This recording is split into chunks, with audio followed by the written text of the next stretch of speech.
started COVID into music. All right, you want to get started for real? Yeah. Okay. Well, I'll just leave that in. Okay, so welcome back to episode 4 of the Swing and Miss cast. I am your host with the not quite most, Winslow, and I have a guest today. The man who made the theme song, a whole bunch of the songs I've been just sticking in my YouTube videos, the sample extraordinaire, the hip hopper. I should have wrote an intro down because it would have been so much better if I'm trying to wing it.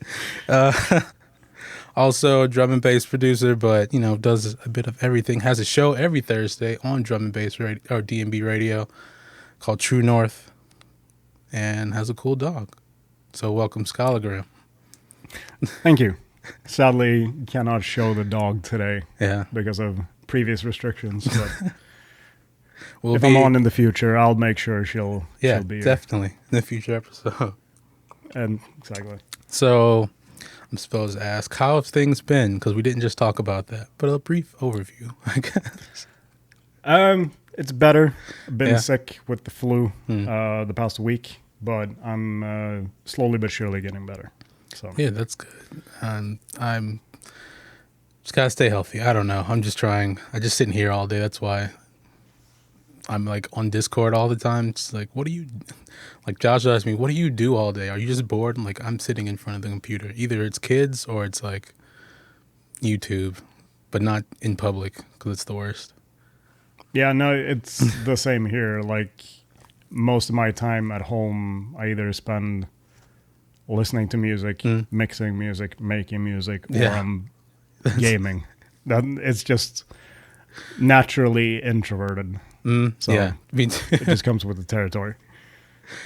And okay, so what we talked about talking about was sampling in drum and bass and how it's not that big of a thing as far as like all other, like, let's say production, as music production goes. It's just like drum and bass, people don't sample that much. There isn't really a sample culture or a really big one in drum and bass. And as a fellow hip hop head, like, we know how people in hip hop's just like, it's ridiculous how far sampling goes for some people. Like, we're talking about RZA the other day, who just sampled all the most obscure things literally in the world because he can just travel around and go get records. So, like, what do you think? And just hip hop in general just has a whole different focus on sampling compared to, I mean, drum and bass came out of that type of sampling. I mean, we wouldn't have the aim and break culture around drum and bass if it wasn't for sampling, but it's not the same.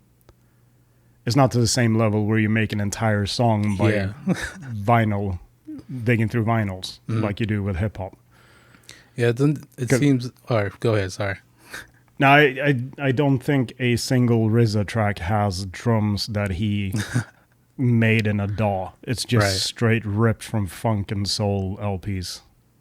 Yeah, dude, it's just like there are some people, I guess, in more modern times, I guess, because before, of course, you had to sample, but it feels like within drum and bass, at least, like, people really just stopped at sampling drum breaks.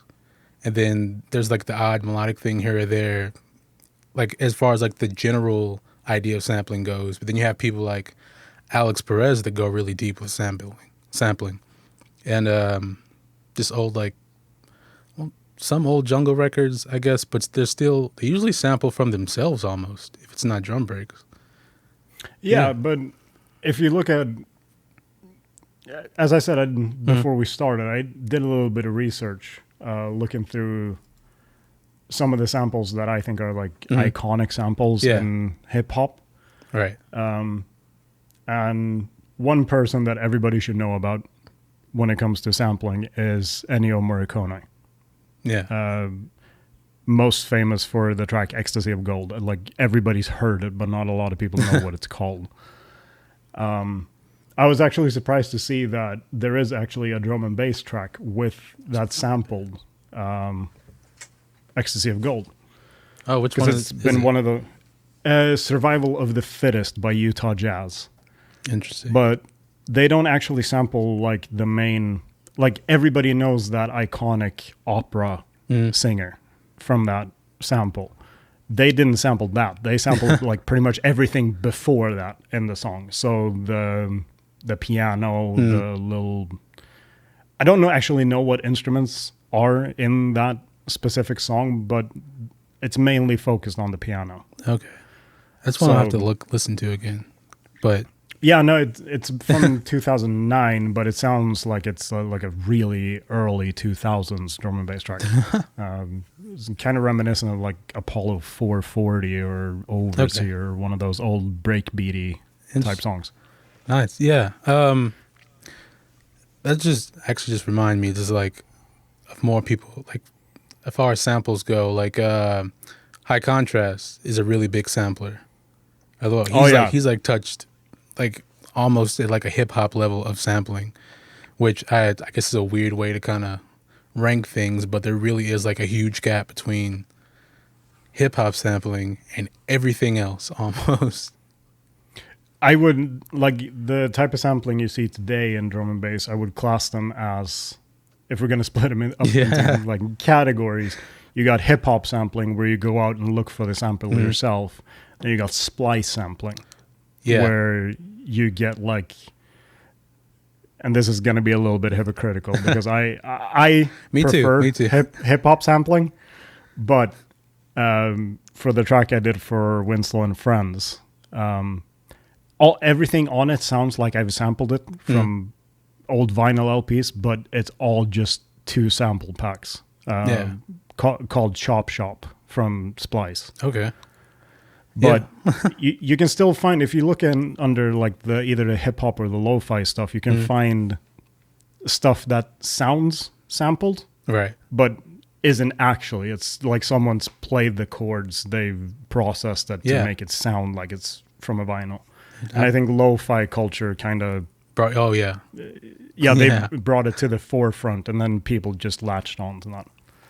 It's just, it seems like just like lo-fi definitely brought back like sampling, the sample culture, beat making, sampling as like an art form kind of thing, as like its own thing, as in how can I manipulate every piece of a song possible, instead of like, let me take this vocal out, plop it into a song, let me have sample like this piano section, stick it in there. It's like, it's using the audio as its own instrument as much as you can. It's just like that kind of disappeared for a while once things like sample packs became more prevalent and things like that. And it's like people were getting more into we all have the same thing, and it got really like homogenized for a while, where 20 tracks would have the same samples just dropped in, not really manipulate anything.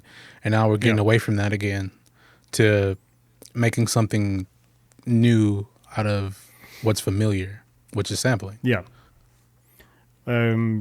Not to say though that people who make like all their stuff from scratch, they still do amazing stuff with what they're doing. Like, I posted this on Twitter after seeing the old, like really old drum and bass heads in some. I'm not going to mention the Facebook group because that's just going to start its own controversy. But it was essentially a debate about the newer people like Imanu, Bunshin, Gyrofield, like they're techno-infused drum and bass.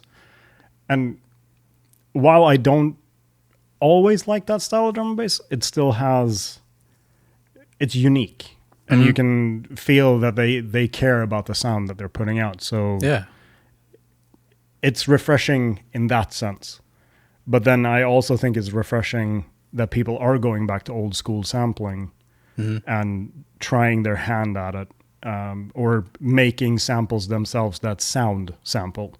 Yeah. For example, everything that Cole has released during 2020 is amazing. Like all his horn sections, I don't know if he makes them himself or samples, but I love it. But it's like, I don't understand the hate that people who do that type of drum and bass get, because it's just, they're choosing not to do the sample route. Right. So instead of sounding like everybody else who samples the same splice samples, they just go and do their own thing and make it from scratch in like Serum and Kick and all those plugins. But that also leads up to, in the future, someone's going to figure out a way to sample that. Yeah. And turn their tracks into like acid house or psytrance or some shit like that. So again, I like the fact that old school sampling is coming back as a sound, even though people don't always actually sample. Right. But I miss the, like when I got into drum and bass, for me it started around when Pendulum released Hold Your Color. I think that was when I really got into drum and bass. Before that, I had the odd album here and there. Yeah. I think I listened to Bungle's Back to Earth. Like I loved that album. Yeah. That's how I got into liquid drum and bass. But he doesn't sample a lot on that. While as Pendulum, who did a dance floor album, sampled so much on that album that that era to me shows that sampling worked everywhere, as well as being creative worked everywhere. So I think the very first track I heard, drum and bass track ever, and shout out to my brother Jonas for this, was Ronnie Size and Represent Brown Paper Bag. Okay. That track is just samples all the way through. You have an upright bass that's a sample. You have some vocal chops here and there. The drums are obviously sampled and chopped. Right. So like that entire thing is amazing. There's a really good YouTube video of them playing it live as well. Dude, yeah.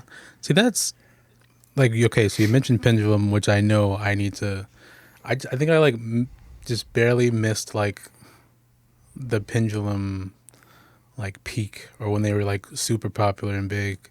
So like I kind of know a bit of their catalog, but I like understand just how much of like an effect they had, especially the live part of like live part of production and performing and things like that. And definitely Ronnie Size too, because like he samples a ton of everything. I feel like he's like in that hip hop head jungle crossover like way back when they were both like prevalent.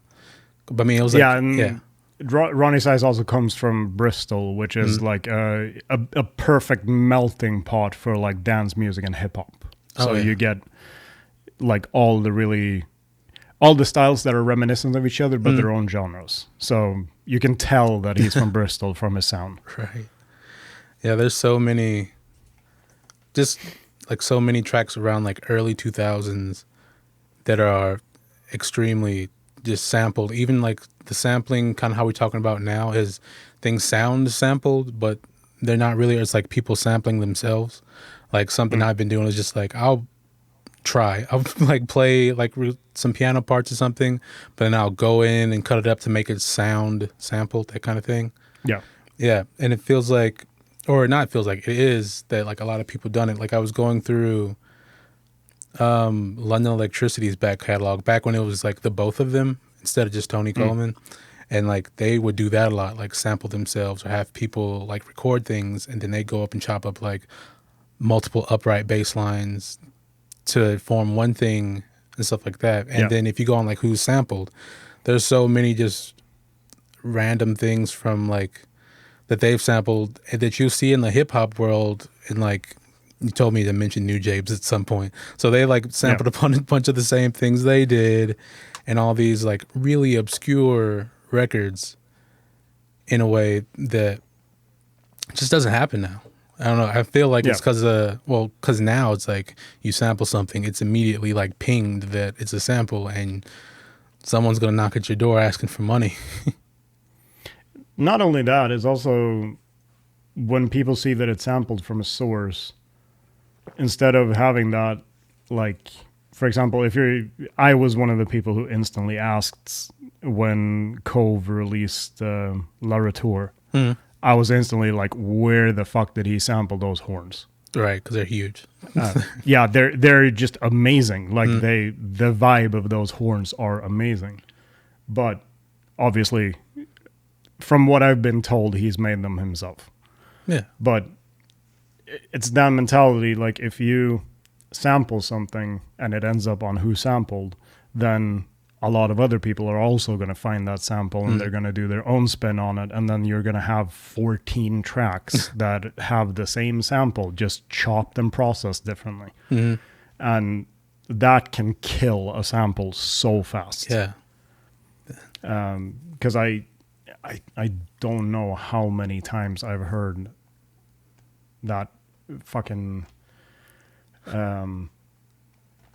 Nina Simone thing that Kanye West sampled for Jay-Z's Story of OJ. Like that Nina Simone intro is just used everywhere in hip hop right now. Like everybody needs to have their own flip on that beat. And it's kind of the same in drum and bass. Like you have someone finding something fairly unique, and then you're going to have 15 YouTube producers that are going to be like, all right, today we're going to flip this sample heard in this song, but we're going to make it into fucking halftime tech step or whatever. You're going to get that type of crowd. And I think stuff like that can kill a sample real quick if you get it gets oversaturated. Yeah. You have to, like with sampling, you have to take it further than dropping it in a tune. Otherwise it just becomes like more of a puzzle piece, which is, that's okay, but it doesn't push it anywhere. Like sampling on like a high level is just like, you're really doing, like, it's, I want to say magic to give it that, but it's like when you watch like beat makers like Timbaland or J Dilla, just like, they might take like a second, it might just be like a little bit of sound, and they'll just manipulate it to a point where it's, you know what it is, like after some digging, maybe some listening, but it's like, how did they think of that just with like a little piece? And it's all, then you're fitting more records together, just like a ton of different things. Like I've watched a few interviews like about J Dilla where he doesn't, like at his height, he would just know what to sample. He would know his record so well. He just like, let me grab this one, and this one, not even listen to him, like just fully go through the motions of sampling them and have like a beat done in 15 minutes.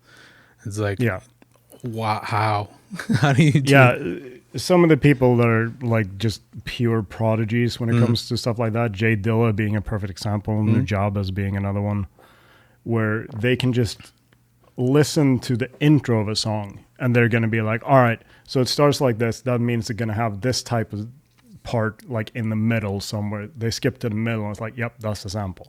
Like I want to have that type of ear for sampling, but I feel that you need so much time spent listening to older music to find your style of finding those samples.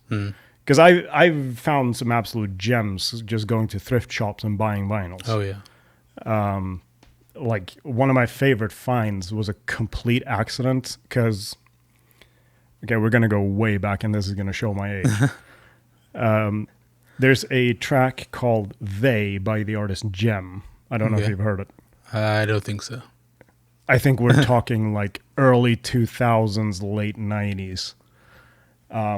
Super poppy track, but the intro is just, I think it's like a female quartet just doing a ba-ba-ba-da type thing, not that exact melody. But when I was a kid, I wanted to know what the original song was because that song kind of started my interest in sampling because you could hear that it wasn't her singing it. So that meant that either they had backup singers or they stole it from another song because back then I thought it was stealing. Right. And then like a year ago, I went to the thrift shop that I usually go to I was specifically looking for flute samples for a project I was working on. So I just got a whole bunch of vinyls that either looked like they would have vinyl on them or was just plainly called like Woodwind Quartet or something like that. First track I slam on a vinyl called the French something something quartet does Bach. Yeah. Literally the first song is that vocal sample from Gem Day. Wow. So that was like complete accident, but that's what I love about going sample hunting is that you can just sit down, listen to a record, and all of a sudden it's just like, holy shit, it's that one sample that Premiere used for this beat, or that Nujaba is used for this beat. It's that type of sampling. It's easier to do nowadays, but it loses its charm a little bit with the chance of finding stuff, in my opinion. Because right now, I always tell this to people who want to get into sampling nowadays, is just Wikipedia is your friend. Oh, yeah. Just let's say you love Nina Simone. All right, you want to sample something that sounds like Nina Simone. Go check her discography. Look at who produced the album. All right, you look at that producer and make sure that he produced other songs on the same label. Then you just look at other artists. You're going to find other records that sound similar. Oh, yeah. So that's how I usually find my samples. It's just I deep dive Wikipedia. Yeah, I've been like digging through just like obscure playlists on YouTube lately, and just like you can really just type in like anything music, see what comes up, and just kind of going through stuff like that, or digging on who sampled, like we talked about, just seeing like what's been touched and things like that. But it's such a thing. Like I know I want to get more into, but I haven't. Like I'm past the level of like sampling and just like dropping it in, but I don't know if I just don't push myself to get like crazy with sampling, because like nowadays, especially when you like want to release something, it's like either you like manipulate it so it's really obscure, or you recreate it, which is it's just like it's more of a hassle sometimes. But like with that, I'm seeing like almost like production houses that are just like licensing tunes just so you can sample them. Like there's some website. I keep getting emails from some site like that. Random. Where it's like, all right, we have all of these samples and you can listen through them for free, and we only charged this much. Yeah. And that's just for you to download the sample. And then if you want to use it, oh shit, suddenly $500 fee. And it's like, I don't know about that. To me, that feels kind of shitty, where it feels like they're scalping masters. Yeah. When they do shit like that, where they just go in, they buy the masters, and then they charge you the licensing fee. Oh, so that's what's going on. See, I never even got that far to look into it. It was just like, look at our famous artists, and it was someone that like is genuinely famous and has done things, but it's like, go through, you have access to their library to sample from for this nominal fee of however much it was, because everything's like a subscription now. But it's like, why would I want to do that? Because like everyone's going to sign up for the same thing, take the same samples, then you have the splice effect again, more or less. I don't know. It just seems like go a bit further, or just like not do it all. there's going to be the people who have been doing it for years, or they're just going to get the vinyl, sample it, slam it onto SoundCloud, and boom, it pops off. Right. So, as long as they're not selling the beat, then as far as I know, like I'm not read up on how copyright on SoundCloud works. All I know is that I get all my bootlegs gets taken down constantly. All the time. Mainly because most of my bootlegs are of artists that are like signed to massive labels. So I think my last 3 bootlegs were all Post Malone bootlegs. Yeah, that's what I was going to say. Like that's the last one you sent me. And it's like it got taken down immediately. Yeah, I think it was up for a total of like 30 seconds before it got taken down. Like they instantly recognized it was. I can say it on here. It was a bootleg of Candy Paint by Post Malone. They just instantly recognized that xylophone intro, and then it's just like, nope, you can take this down. Right. But I know other bigger drum and bass artists had the same problem, where their SoundClouds got nuked because they uploaded their bootlegs on there. Yeah, that hasn't happened for a while, but like for that year or so where just like no matter what you would upload, it would just like, this is copyrighted. If it was a mix, obviously there's something in there, but I could like upload my own track that wasn't even like a release. It was like, is this other thing? It's like, no, but I can't do anything about it because they're just like, you need legal representation. Are you sure? I'm pretty sure it was like 2013, 2014, like my first SoundCloud account got deleted because of bootlegs. I was like, I guess I went too far. That's how my Facebook fan page got deleted, actually, because I played a bootleg during a live stream, and I just didn't get a chance to appeal it. Sony just copyright claimed. I played the NCT bootleg of Free Fallin'. Okay.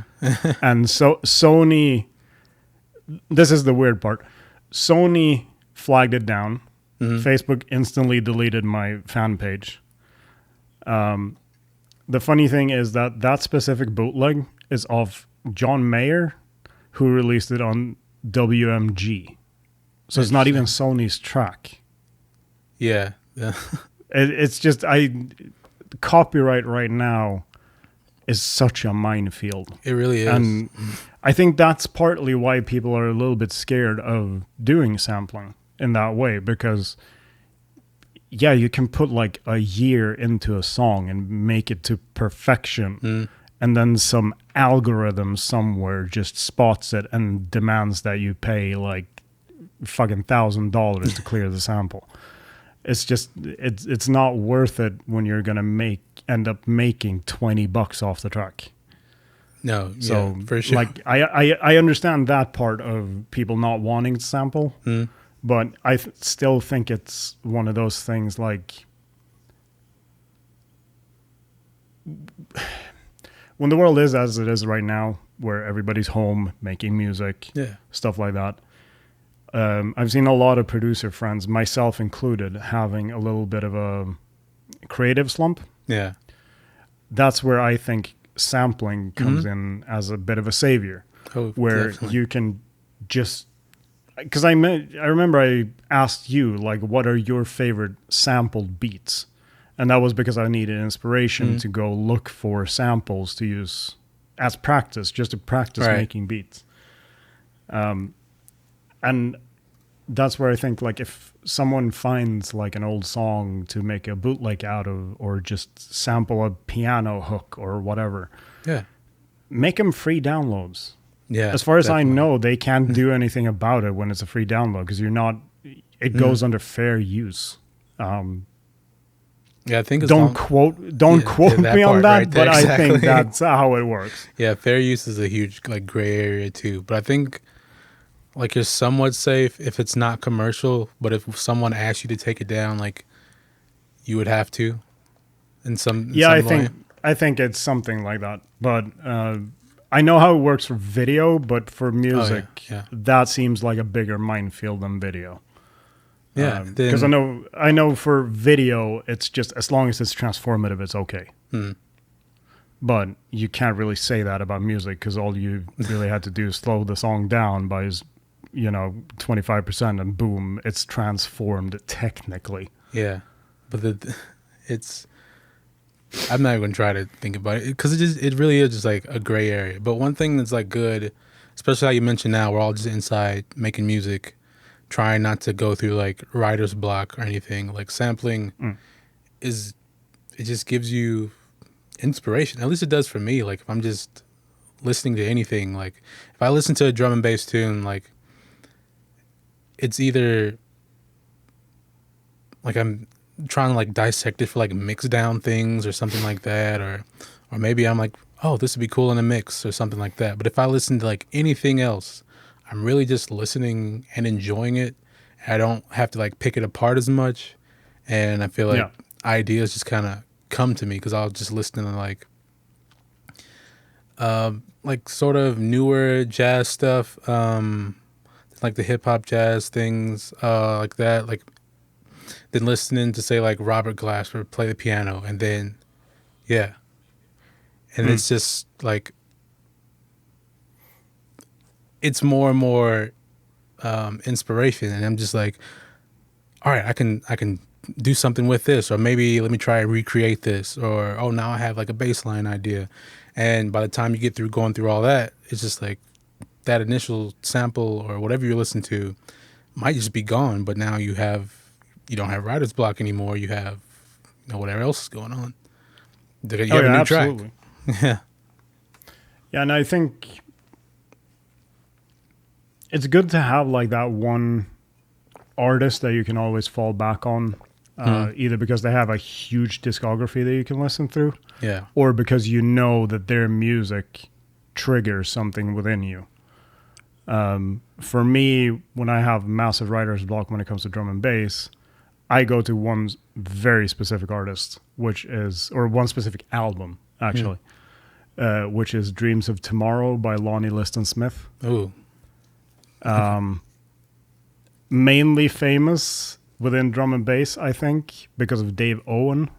Because the last track on that album is A Garden of Peace. Okay. And Still Waters is you could literally call it a Garden of Peace Dave Owen bootleg. Because that entire track is just a Garden of Peace. That's the track I think of with him every time. It's like Dave Owen, Stillwater. Exactly, and I think it is his most famous track. At least for me, like I've only heard like 4 or 5 Dave Owen tracks, but that's always the one that comes to mind.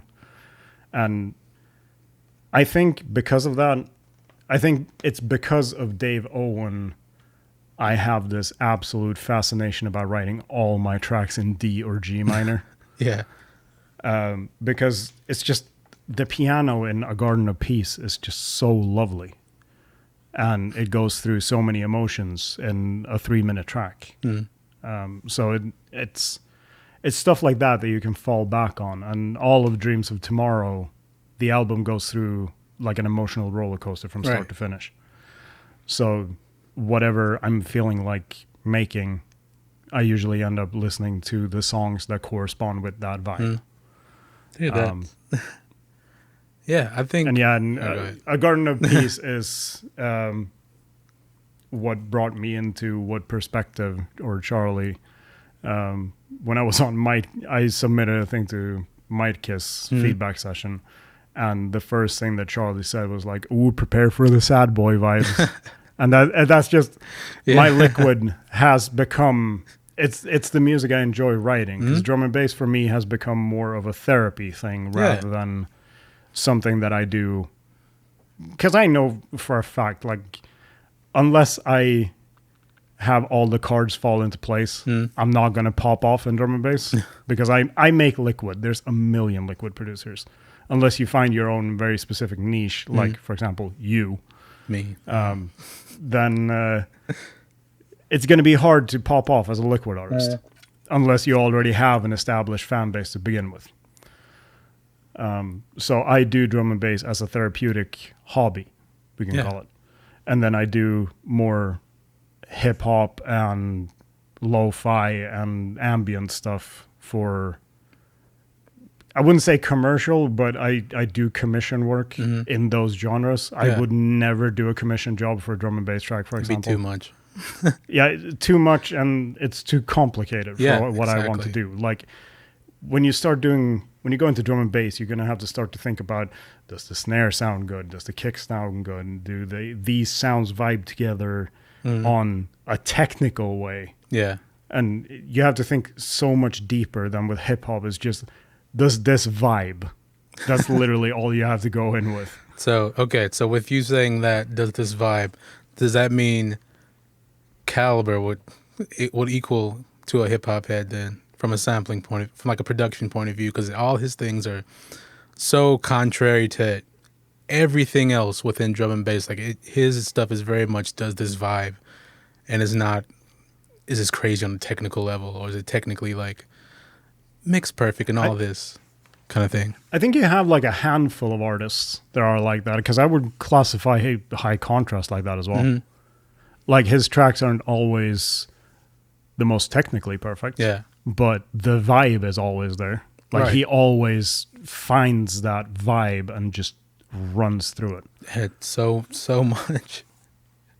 Because my favorite high contrast track to this day is Racing Green. And that track is built like a hip hop track. Yeah. Because you have the amen, and then it's just full of vocal samples. You have horn samples. It's a really good, solid track, Right. but it sounds like a hip hop track. Yeah. So many, I think, like if you do sampling well, into whatever that means to you or like the individual person, it like, there's always that bridge to the hip hop world, because that's the bar, like setting right there is like hip hop. And then it's like, well, this is drum and bass. You have to do it a little differently. Things being a whole lot faster makes, you have to be a bit more technical, maybe a little more precise with things, or it's harder to fit some ideas at a faster tempo, because that means you're like time stretching things crazy, or you're just cutting it up and being more in a process, I guess, more like a labor intensive. There you go. That's the phrase. Yeah. But it's still like when you nail it, it's like nothing else. Yeah, and I think you have to approach sampling, like hip hop sampling, in a different way if you're going to use it for drum and bass. Because think what you want of the man. When it comes to sampling, like who I see as like the new age genius of sampling is Kanye West. Yeah. Because his beats okay, let me preface. I think everything before 808 and Heartbreaks are fantastic sampling choices. Like Sierra Leone, Through the Wire, like everything just hits that perfect vibe. They're sampled and manipulated perfectly. Yeah. Like no one makes a beat like Kanye. It's that simple. But if you're going to try and do Kanye style of sampling for drum and bass, you're either going to get super chipmunky sounds, Yeah. or it's going to sound like you gave the sample like a truckload of Valium. So Yeah. it is harder to find that whole way of using samples, but that's where you can get creative by... The simplest thing is key shifting, where if you find a really good sample, then just repitch it. Don't force it to fit your idea.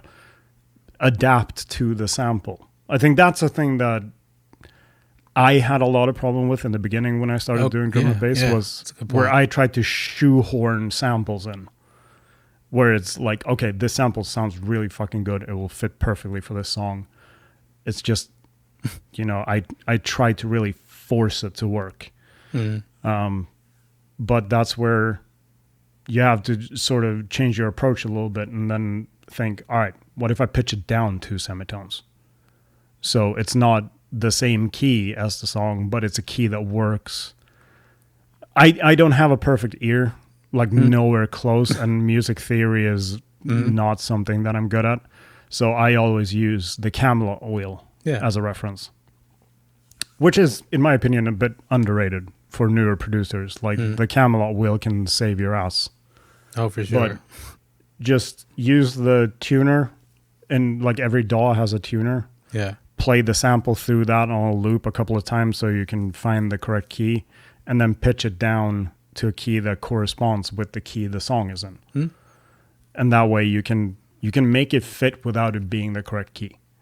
Right. And that's a thing that I think newer people need to sort of pay attention a bit to more. Because that's the thing I see in not only your server, but other servers that I'm in when people start doing drum and bass, is they go way too big and go with like what I refer to as howitzer kicks.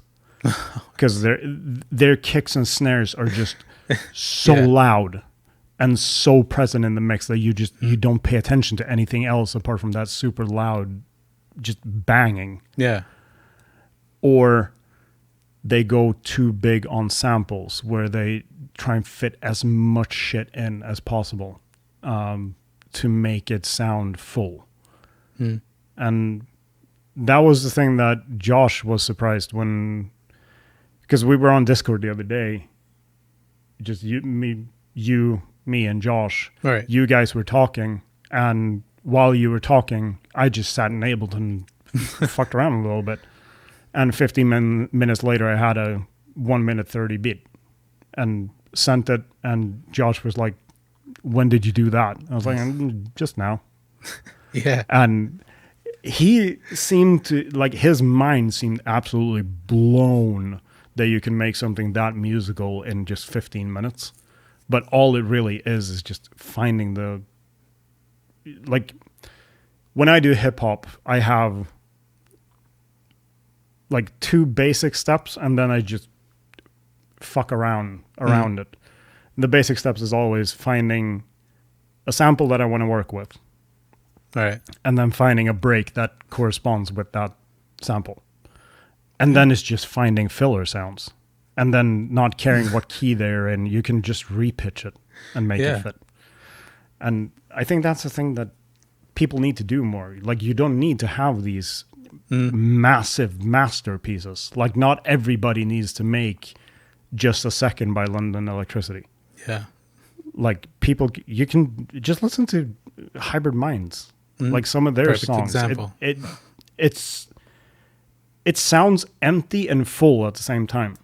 And you can achieve that effect by just, as you said in one of your videos, at some point you're going to have to start thinking about what you take away rather than what you add.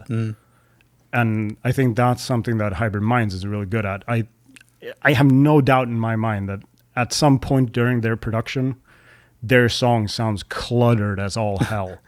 But then they start picking out the pieces that aren't necessary for the track. Because that's the thing, like the track Touch, for example, is a perfect example to me, because it sounds empty, but they make the few melodic elements they have and the vocals carry the song. Right. The drums are just there to sort of like make it fit in the genre. It's, they're one like really good example of the like, you hear it all the time, but less is more. Like that idea. Just like, you have your key elements. Like for them, the example would be they always have, I mean, drum and bass. It's just a drum and bass tune, but the vocal really carries it. It's not over the top. It does, like, from a sound perspective, it's not like over the top. It's not a ton of effects, a whole lot, but it's impactful. And then on top of that, like the lyrics are like, you could say whatever, like it's personal preference at that point. Like, oh, it's too poppy or it's this, but they serve a purpose instead of just kind of being there because we need a vocal tune, because vocals make things more approachable and blah, anything. But it's like, it's a complete package of an idea that it takes a long time to get to that point where you're like, do I need to add more? It's like, and then you get to a point where it's like I guess I said, what can you take away? But, and that's like something that bugs me all the time, because I'll add stuff all day. It's like, layer this, put that in there. And it's like, I'll stress about trying to fit every little piece together when I probably could have stopped at that first or second sound and just came to terms with they're okay. They don't need anything. And then like my mixes, I feel like have turned out, they take a lot less time. They're a lot less of a headache. And I feel like they feel better almost, because I'm more focused on the ideas than the technical, what is so-and-so on some forum going to think of this if I post it there? Like because that's the thing with new producers, that you're so deep into researching what you should do or what should be done that you have all these various opinions, faceless opinions in your head that you should do this, or your snare should be kicking, your snare should be huge, your kick should be huge, and all this. And trying to fight against that, or even rise up to that level that is basically impossible to get to, you get burnt out. And at some point you realize, okay, that's not for me, or that just doesn't work. And sometimes I just don't know how to do it, but you don't have to either. And feel like it's getting away from that whole worrying about the technicals and writing a song because it's music after everything, it's music, or it's supposed to be, and you're supposed to dance to it, and no one's dancing to 200 hertz specifically. They're dancing to the whole song. And the idea, that's a thing that people need to realize, is that if you're going to start thinking so much about the technical aspect of it, you're going to lose your creativity. Yeah. Because you're just going to get stuck thinking of music as a fucking math equation. But at the end of the day, you have to think realistically. Is fucking James 19 on the dance floor gonna stand there and think like, oh shit, he EQ'd that snare completely wrong? Right. No, he's not. He's gonna be 8 beers deep and dancing. He's not gonna care about the technical bits. If you make a song that vibes, that's gonna be the main thing. The only people who think about the technical stuff are the people behind the decks. Yeah.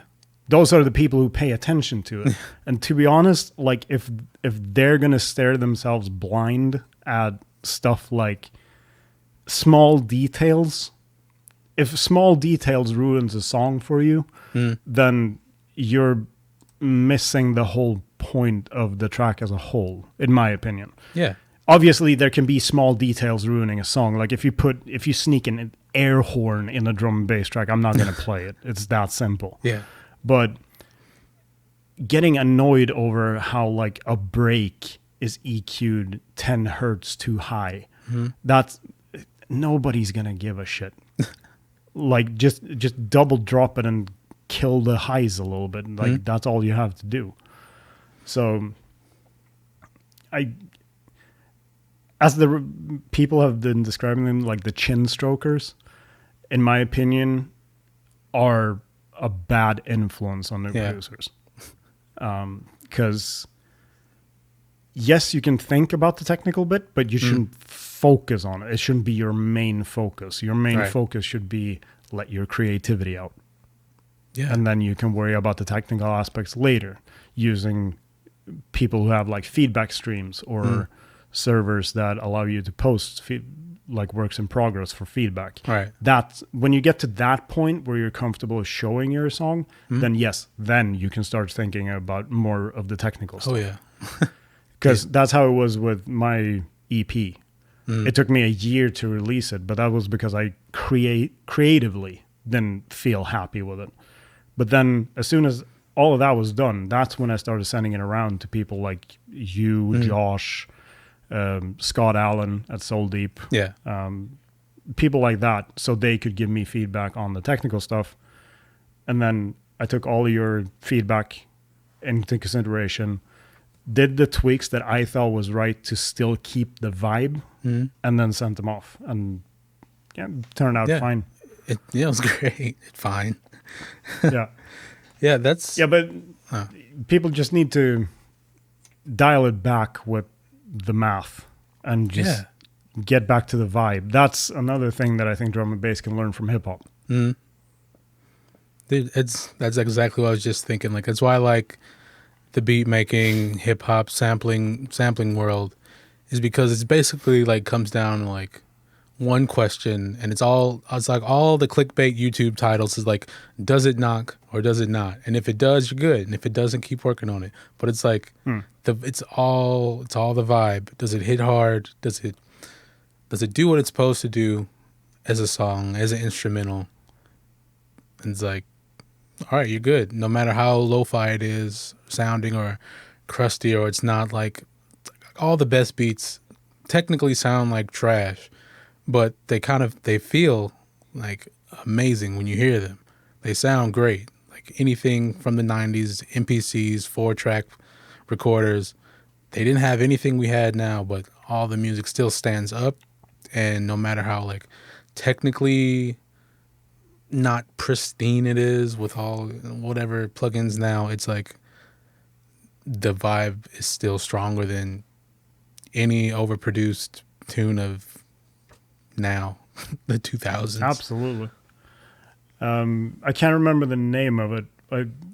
It's a documentary series on Netflix about hip hop and its origins and all that. Yeah, yeah. And they explain like how they did it back in the 80s when they started experimenting with hip hop, where it's literally just a dude with two turntables where he's looping the drums on one side and then playing the melodics on the other side. That's all you needed to make a beat back in the day. It's 2 vinyl records and a dude with ADHD. Yeah. So that's where I think even today, if you listen to some of the trap beats that are like really good nowadays, like I wouldn't say I'm a massive fan of his music, but the beats, at least for XXX Tentacion, they're creative because they're so, again, like Hybrid Minds, they're empty and full at the same time. Because all it really is an 808 and a looped sample with a fuck ton of effects on it. Yeah. That's all it is.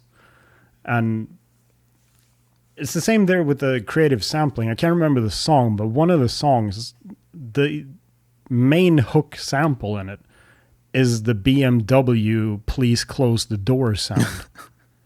Yeah. And it's just creative sampling like that is also something that needs to make a return, which I guess it has in trap, but it needs to come back into drum and bass as well.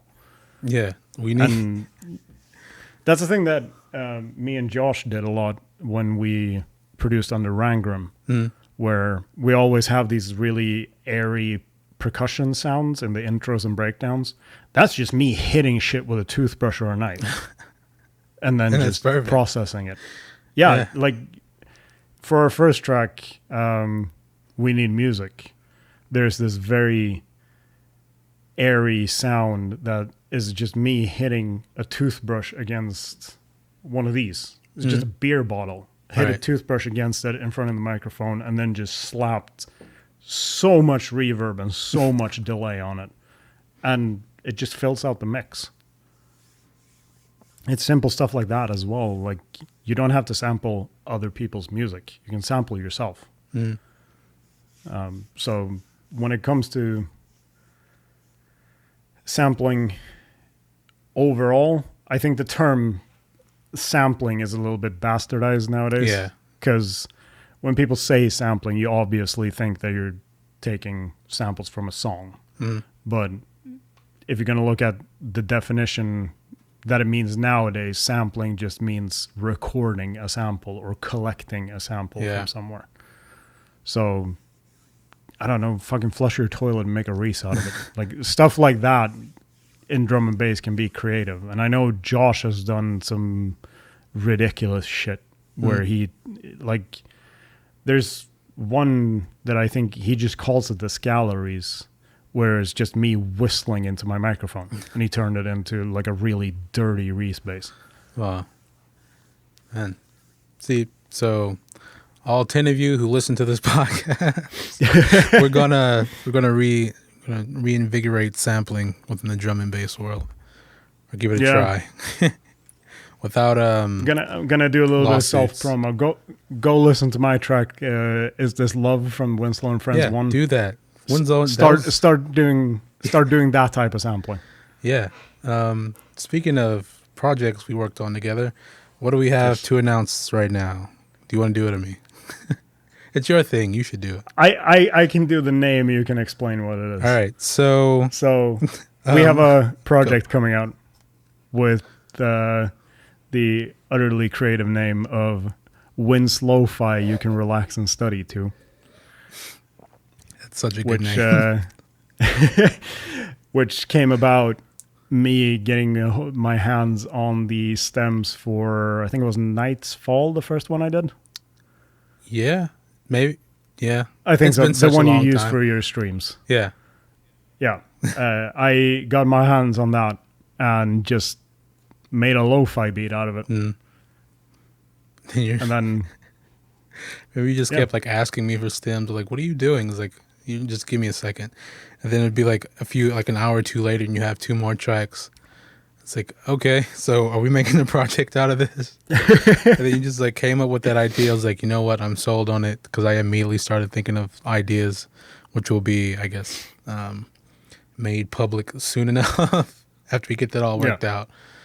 But yeah, so basically the project is like a lot of my old self-release stuff from like last year and before, and just like picked it apart and made like a bunch of like lo-fi, just like remixes out of it, and they're just really cool. I don't know, it's kind of, I don't know, because I'm still like so early, like I haven't had any other remixes other than like that, and it's kind of cool to see how like the ideas I came up with are just like manipulated into something I would have never thought of, and you just like doing it in an hour is also just crazy. But that's the cool thing about hip hop and stuff like that, and beats. Yeah, and I was trying to do a mixture of old school drum and bass bootlegging, where you just add breaks to the original song, with lo-fi. So it's just make everything sound lo-fi and then make a hip hop beat. Right. And just slow the track down a little bit, because 87 BPM is a bit... It hits a very weird spot when it comes to making beats. It sounds off. Because a lot of... Even though it's just a 2 BPM difference, but a lot of the big beats are made in 85 BPM. Yeah. But those 2 extra beats per minute, they just make a difference when you're making it. They do, yeah. So I think majority of the beats are in... I made them... The project is in 160, but they're halftime. So I think a lot of them are 80 apart from... I think it's apart from the podcast intro. Okay. Yeah. Which I made. That one is actually 87, just because I wanted it to be remixable if someone wanted to make a drum and bass remix out of it. That'd be cool. You know, if we weren't trying to like schedule this so close to now, I might give it a try or something. We can do that like in the future for sure. But it is, I forget how many tracks it is, but it's just like a bunch. And then the podcast, the full podcast thing you came up with, which was I had just listened to the other day. I was like, because I thought it was done, and then it like faded back in. I was like, oh my God, where's it going now? Yeah. But yeah, it's just a really cool project. It kind of came out of nowhere. And I feel like that was a thing. Like, it didn't start off as something that I was going to do more of. Like, I did Nights Fall. I sent it, and I thought, like, all right, that was a cool, fun thing to do. And then you used it for your stream, and I was like, wait, since he makes YouTube videos, what if I do so he has like a collection of them to use? Yeah. So I made another one, and then I made another one. And then I came up with the idea for the 4th one that we actually worked on together. Right. And then when you did the podcast, after the first episode, and I heard you used one of the lo-fi remixes in the intro, I was like, you know, I can make something that fits better. And that gives off a vibe that is as chill as your vibe is during these podcasts. So I was like, all right, wanted to make it... All right, quick track breakdown. The reason why I wanted to make an intro using that specific break is because it's a think break. All right. And it's a podcast where there's going to be a lot of drum and bass guests. You make drum and bass. Like, there are too many things links connecting to too many common denominators for the think break. So I just wanted to make something really cool with the think break. And then I found the lead, like pluck harpy thing. Yeah. And then I was like, you know what?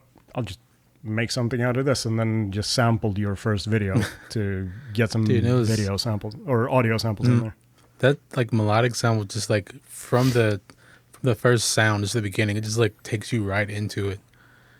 Just so well. Yeah, and I heard that, again, we're gonna go into my hypocrisy here. That sample is from Splice. It's good to know. So it's like, yeah. But I'm not gonna give the pack name or anything away. Do that. Splice is hard enough to look through already. Yeah. But I found that, and then I looked through the company that released that sample package, started going through their other sample packs, and then just picked sounds here and there to sort of make something unique out of it. So all of those samples are from the same company, but not the same pack. Nice. So, And then, as I've told you before, and I will keep telling you, your voice is perfect for hip hop sampling. Nice. Well, that's a good stopping point, I think. Well, where can people find you? All your various things. For social media, since Sony decided to kill my Facebook, I don't have a Facebook. Twitter, Skallagrim DNB. SoundCloud, Skallagrim DNB. And then Thursdays on dnbradio.com, 5 p.m. Central European. So I don't know what that ends up being in American time. Like for me, it's usually like around 10 or 11 a.m.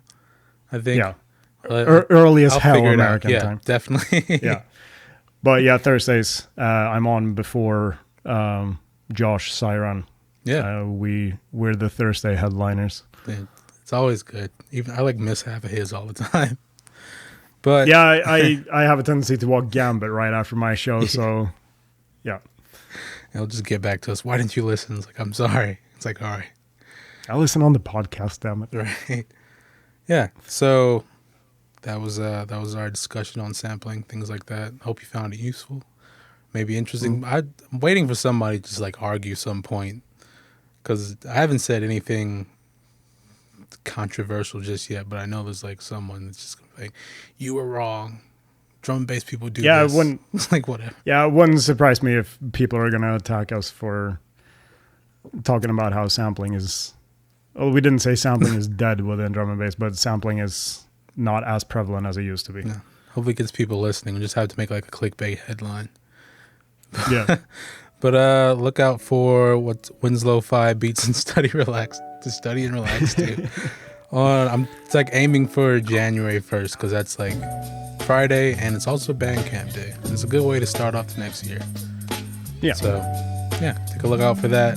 That's it's been episode 4 with Skallagrim and Winslow, and yeah, I don't know how to sign these things out, so can you give us a freestyle? No. Fair enough. No. There's a reason I make the beats. Same here.